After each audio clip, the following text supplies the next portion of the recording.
CBI তল্লাশির পর এবার মহুয়া মৈত্রকে তলব করলো ইডি। কাল দিল্লিতে কৃষ্ণনগর তৃণমূল প্রার্থীকে তলব করেছে ইডি। ঘুষের বিনিময় প্রশ্নকাণ্ডে শনিবার তল্লাশি চালায় সিবিআই। মহুয়ার একাধিক ঠিকানায় আগেই তল্লাশি চালায় সিবিআই। কলকাতায় মহুয়ার বাড়ি থেকে শুরু করে কৃষ্ণনগরে পার্টি অফিস, করিমপুরের বাড়ি, এই তিনটি জায়গায় তল্লাশি চালানো হয়। এবং এখন যে খবর পাওয়া যাচ্ছে, মহুয়া মৈত্রকে ইডির তরফে তলব করা হয়েছে ঘুষের বিনিময় প্রশ্নকাণ্ডে। মহুয়া মৈত্রকে তলব করা হয়েছে বলে খবর পাওয়া যাচ্ছে। একই সঙ্গে তার ঘনিষ্ঠ আইনজীবী এবং দর্শন হীরানন্দানীকেও জিজ্ঞাসাবাদের জন্য তলব করা হয়েছে, এমনটাই এখনো পর্যন্ত সূত্রের খবর পাওয়া যাচ্ছে। বৃহস্পতিবার অর্থাৎ আগামীকাল জিজ্ঞাসাবাদ করা হবে। এই তিনজনকেই দিল্লিতে ডেকে পাঠানো হয়েছে। দিল্লিতে জিজ্ঞাসাবাদ করা হবে মহুয়া মৈত্র, দর্শন হীরানন্দানী এবং তার ঘনিষ্ঠ আইনজীবী। এই তিনজনকে ডেকে পাঠানো হয়েছে বলে এখনো পর্যন্ত খবর পাওয়া যাচ্ছে। ঘুষের বিনিময়ে প্রশ্নকাণ্ডে এর আগে সিবিআই হানা, সিবিআই তল্লাশি, সিবিআই তল্লাশির পর এবার ইডির জেরার মুখোমুখি হতে হবে মহুয়া মৈত্রকে। সরাসরি নয়াদিল্লিতে আমাদের প্রতিনিধি রাজীব রয়েছেন। রাজীবের কাছ থেকে আরও আপডেট নেব। রাজীব,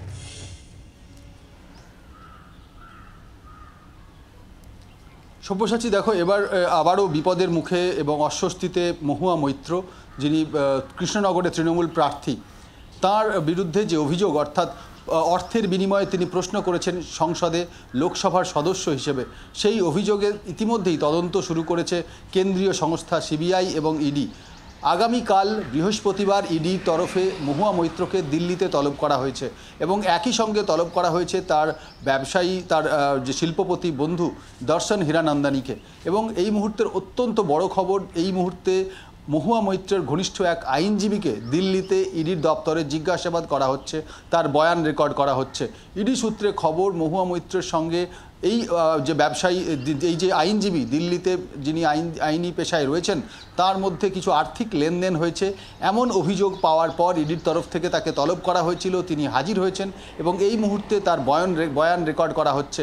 আর আগামীকাল এই সম্পর্কিত তথ্য জানার জন্যই মহুয়া মৈত্রকে ডেকে পাঠানো হয়েছে দিল্লিতে ইডির দপ্তরে। এবং একই সঙ্গে মহুয়া মৈত্রের পাশাপাশি ডেকে পাঠানো হয়েছে তার শিল্পপতি বন্ধু দর্শন হীরানন্দানীকে। যেক্ষেত্রে আমরা জানি যে অভিযোগ উঠেছিল মহুয়া মৈত্রের বিরুদ্ধে যে তিনি সংসদে দাঁড়িয়ে অর্থের বিনিময়ে প্রশ্ন করেছেন, একটি বাণিজ্যিক সংস্থার বিরুদ্ধে তিনি প্রশ্ন করেছেন এবং যার বিনিময়ে তিনি আর্থিক সুবিধা নিয়েছেন এবং পরোক্ষে প্রত্যক্ষভাবে নানাভাবে সুবিধা পেয়েছেন। বৈদেশিক মুদ্রা তার লেনদেন হয়েছে, এই বিষয়ে কিন্তু জিজ্ঞাসাবাদ করতে চাইছে ইডি। আমরা জানি যে আর্থিক দুর্নীতি সম্পর্কিত যাবতীয় তদন্ত করে থাকে ইডি, এবং যেহেতু এই মামলার তদন্ত করছে ইডি, এবং আমরা দেখেছি কয়েকদিন আগেই মহুয়া মৈত্রের কলকাতার ঠিকানায়, তার কৃষ্ণনগরের ঠিকানায় সিবিআই তল্লাশি চালিয়েছে। তৃণমূল কংগ্রেসের প্রার্থী মহুয়া মৈত্র সংসদের সদস্য হিসেবে তার সদস্যপদ খারিজ হয়ে গিয়েছে, দুর্নীতির অভিযোগ রয়েছে তার বিরুদ্ধে, এবং সেই মামলায় এবার ইডির তরফ থেকে তাকে আবারও তলব করা হলো। আমরা জানি এর আগে পরপর দুবার তাকে তলব করা হয়েছিল, কিন্তু তিনি আসেননি। এবার দিল্লিতে আবারও তলব করা হয়েছে, আগামীকাল দিল্লিতে আসতে বলা হয়েছে। শুধু তাই নয়, তার পাশাপাশি যেমনটা আমি বললাম, একজন তার শিল্পপতি বন্ধু, তার ঘনিষ্ঠ বন্ধু দর্শন হীরানন্দানী, এবং পাশাপাশি আজ জিজ্ঞাসাবাদ করা হচ্ছে, বয়ান রেকর্ড করা হচ্ছে দিল্লিতে কর্মরত এক আইনজীবীকে। এবং সেক্ষেত্রে পুরো বিষয়টি একদমই। রাজীব, সঙ্গে থাকো, আমরা একটু তৃণমূলের প্রতিক্রিয়া নেওয়ার চেষ্টা করবো, রাজনৈতিক প্রতিক্রিয়া নেওয়ার চেষ্টা করবো। অরূপ চক্রবর্তী রয়েছেন আমাদের সঙ্গে তৃণমূলের। অরূপবাবু, সিবিআই তল্লাশি আমরা দেখেছি মহুয়া মৈত্রের বাড়িতে, অফিসে, আর এবার ইডি তরফে তলব করা হলো, আপনার প্রতিক্রিয়া? মহুয়া মৈত্রের বিরুদ্ধে প্রার্থী খুঁজে পাচ্ছিল না বিজেপি, কার্যত ওপেন টেন্ডার ডাকতে হয়েছিল, তারপরেও দলের কেউ রাজি না হয় জোড়াতাপ্তি দিয়ে একটা প্রার্থী জোগাড় করতে হয়েছে। কিন্তু বিজেপি নিজে শিওর যে ওরা 2 লাখের বেশি ভোটে কৃষ্ণনগর এবার হারবে মহুয়া মৈত্রের কাছে। তার জন্য প্রথমে সিবিআই, তারপরে পোষা কুকুরের মতো ইডিকে লেলিয়ে দিয়েছে। একেবারে কোটানোটা আমরা এই কথা বলিনি, ইডিকে পোষা কুকুর বলেছিলেন প্রথম রাজস্থানের পূর্বতন মুখ্যমন্ত্রী অশোক গেহলট। আজকে সেই পোষ্য কুকুরের কাজ করেছে ইডি। এনফোর্সমেন্ট ডিরেক্টরের নাম বদলে দিয়ে ইলেকশন ডিউটি করে দেওয়া উচিত।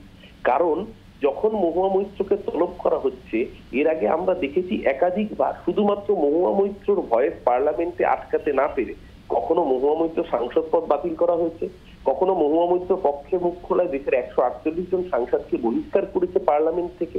এটা পার্লামেন্ট হচ্ছে না মকারি অফ ডেমোক্রেসি হচ্ছে, দেশের মানুষ আজকে জানতে চাইছে। পরিষ্কার কথা, মহুয়া মৈত্র প্রশ্ন করলে নরেন্দ্র মোদীর অস্বস্তি বাড়বে। মহুয়া মৈত্র পার্লামেন্টে গেলে নরেন্দ্র মোদীর কাল ঘাম ছুটে যাবে, কারণ নরেন্দ্র মোদী যে কোম্পানির এমপ্লয়ি সেই কোম্পানির মালিক হচ্ছে গৌতম আদানি, যার বিরুদ্ধে প্রশ্ন করেছেন মহুয়া মৈত্র।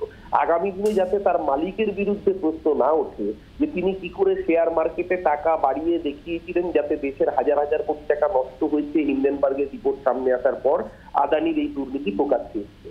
কি করে গৌতম আদানি, যারা মেক ইন ইন্ডিয়ার কথা বলেন, তারা চাইনিজ সংস্থাকে নিয়ে দেশের এয়ারপোর্ট গুলোকে বেসরকারীকরণ খাতে তুলে দিচ্ছেন এবং দেশের আন্তর্জাতিক সুরক্ষা নিরাপত্তার ক্ষেত্রে চায়নার সাথে আপোষ করছেন, এই নিয়ে মহুয়া মৈত্র প্রশ্ন তুলেছেন। যাতে এই কথাগুলো পার্লামেন্টের অন্দরে মহুয়া মৈত্র বলতে না পারে, তার জন্য এর আগের বার জোর করে গায়ের জোরে আত্মপক্ষ সমর্থনের কার্যকে সুযোগ না দিয়ে মহুয়া মৈত্রকে পার্লামেন্ট থেকে বের করা হয়েছিল। কিন্তু তখনও প্রমাণ করতে পারেনি ক্যাশ ফর কোশ্চেন, বলা হয়েছিল গিফট নিয়েছেন, কোনো ক্যাশের কথা প্রমাণ করতে পারেনি। আর এইবার যাতে মহুয়া মৈত্র লোকসভা নির্বাচনে ভালো করে প্রচার করতে না পারেন, তার জন্য সব রকমের গেস্টাপো বাহিনী লেলিয়ে দিয়েছে, কোথাও সিবিআই, কোথাও ইডি।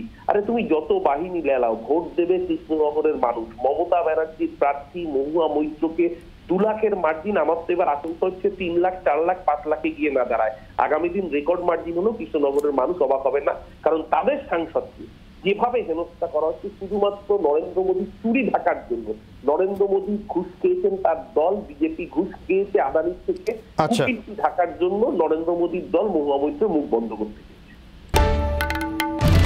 বাংলার আওয়াজ, বাঙালির আবেগ, জি 24 ঘন্টা।